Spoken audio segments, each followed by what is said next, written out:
आपका अपना इस चैनल अहिट कोचिंग बहुत बहुत स्वागत है। आज हम आप सबको बेसिक कुछ सर्कल के कंसेप्ट बताने की प्रयास कर रहे हैं। प्यारे विद्यार्थियों, आप सभी को यदि ये टॉपिक जो मैं बताने जा रहा हूँ अच्छे से समझ में आता है तो प्लीज़ आप लाइक और सब्सक्राइब अवश्य कीजिए।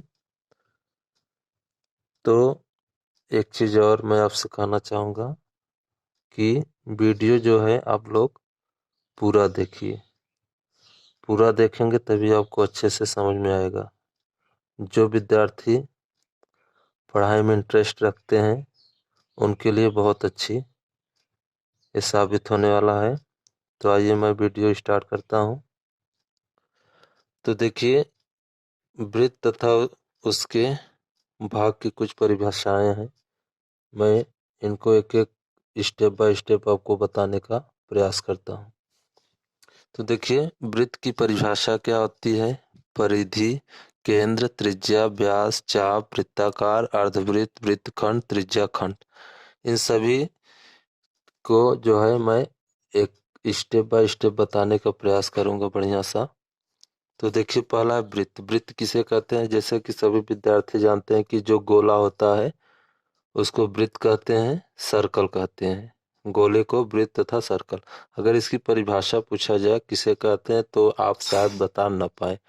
तो इसके अगर कंसेप्ट समझ में आ जाएगा तो परिभाषा और जो चीजें इससे जुड़ी हुई हैं हर चीज आपको क्लियर हो जाएगा। तो देखिए, वृत्त। वृत्त क्या होता है? यानी जब कोई बिंदु किसी स्थिर बिंदु के चारों तरफ घूमकर जो आकृति बनाते हैं उसे वृत्त कहते हैं। जैसे मान लीजिए ये आपका कोई केंद्र है, ठीक है। अब इसी केंद्र के बाहर से जो है कोई भी एक, ठीक है, लाइन जो है घूम कर चारों तरफ घूम घूम जाती है, ठीक है। इस केंद्र से चारों तरफ घूम जाती है तो यही क्या कहलाता है? वृत्त कहलाता है। मैंने परिभाषा में यही लिखवाया है कि कोई स्थिर बिंदु है, स्थिर बिंदु के चारों ओर जो घूम कर एक बिंदु जो घूमती है उससे क्या बनता है? आपका वृत्त बनता है। फिर इसके बाद है परिधि।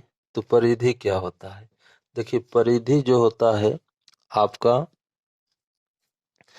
ये जो इस वृत्त के अंदर की जितनी जगह है वो सभी क्या कहलाएंगी? परिधि कहलाएंगी।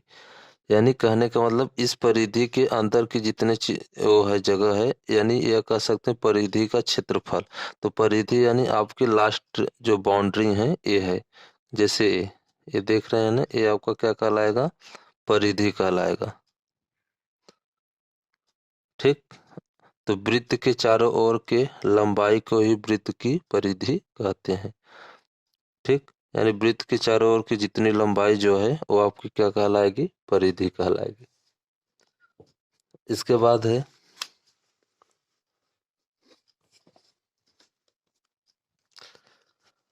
केंद्र। केंद्र क्या होता है? वृत्त का वह मध्य बिंदु जहां से परिधि जो होती है समान दूरी पर रहता है उसे उस बिंदु का केंद्र कहते हैं। कहने का मतलब साफ है। जैसे मान लीजिए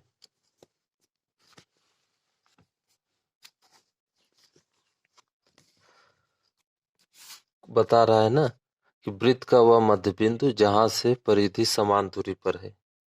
जैसे मान लीजिए आपका क्या है? एक बिंदु है, ये आपका क्या है? एक सर्कल यानी वृत्त है। और जो केंद्र होता है इस परिधि के समान दूरी पे होना चाहिए। जैसे आपका इसको मैं केंद्र बोलूंगा, या केंद्र देखिए यानी ये परिधि है। तो आप चारों तरफ देखेंगे कि ये जो है समान दूरी पर यानी परिधि के समान दूरी पर है, आप देख सकते हैं, ठीक। तो अगर पूछा जाए केंद्र किसे कहते हैं तो आप केवल इतना बता सकते हैं कि केंद्र उसे कहते हैं यानी परिधि यानी वृत्त का वह मध्य बिंदु जहां से परिधि जो है समान दूरी पर स्थित होता है उसको कहते हैं हम केंद्र। इसके बाद अगला है त्रिज्या। तो देखिए त्रिज्या क्या होता है?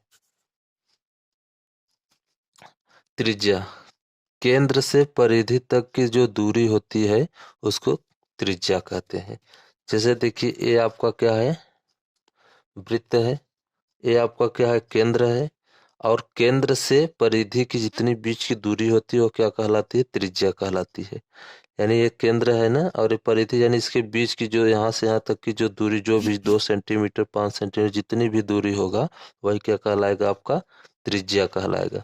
तो त्रिज्या जो होता है इसको हम आर से डिनोट करते हैं। ये आपका क्या है, त्रिज्या। तो आपको त्रिज्या समझ में आ गया होगा। तो त्रिज्या जो होती है वो केंद्र से और परिधि के बीच की दूरी होती है। तो हम यहाँ से आप देख सकते हैं कि त्रिज्या हो जाएगा, एक त्रिज्या हो जाएगा।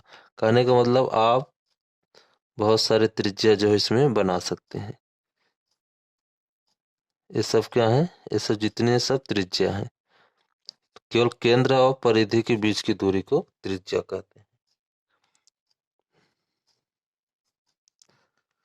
तो अगर पूछा जाए कि एक वृत्त में जो है कितनी त्रिज्याएं खींची जा सकती है, तो आप बता सकते हैं कि एक वृत्त में जो है अनंत त्रिज्याएं खींची जा सकती हैं।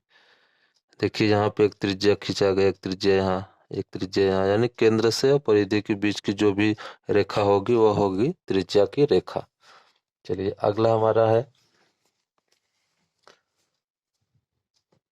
व्यास। तो देखिए व्यास क्या होता है,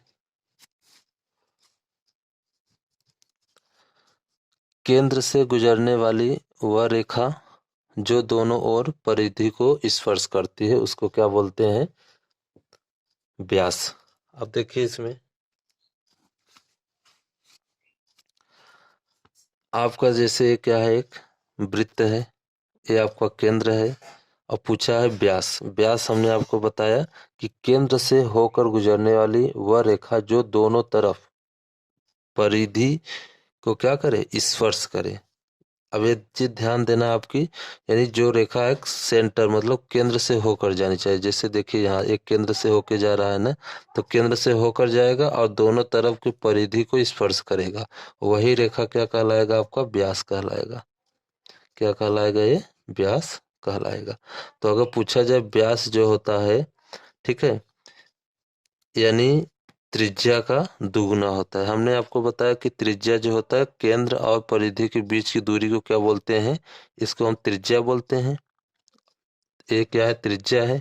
अब देखिए त्रिज्या जो है वो किसकी आधा है, व्यास की आधा है, क्योंकि व्यास जो होता है ये क्या है, यानी केंद्र से होकर जाने वाली रेखा जो दोनों तरफ परिधि को स्पर्श करता है। तो ये देखिए परिधि को स्पर्श कर रहा है और एक केंद्र से होकर जा रहा है।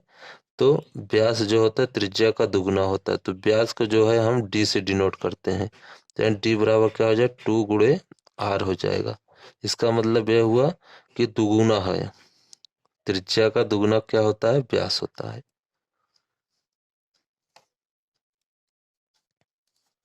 और त्रिज्या जो है व्यास का आधा होता है।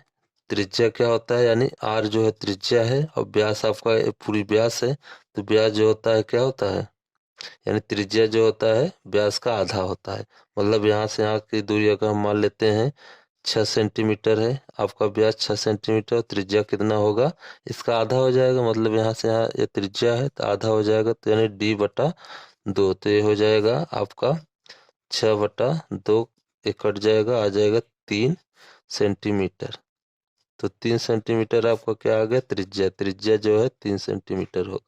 तो आपको केवल इतना ध्यान देना है कि त्रिज्या जो होता है व्यास का आधा होता है और व्यास जो होता है त्रिज्या का दुगना होता है। केवल आपको ये चीज ध्यान देना है।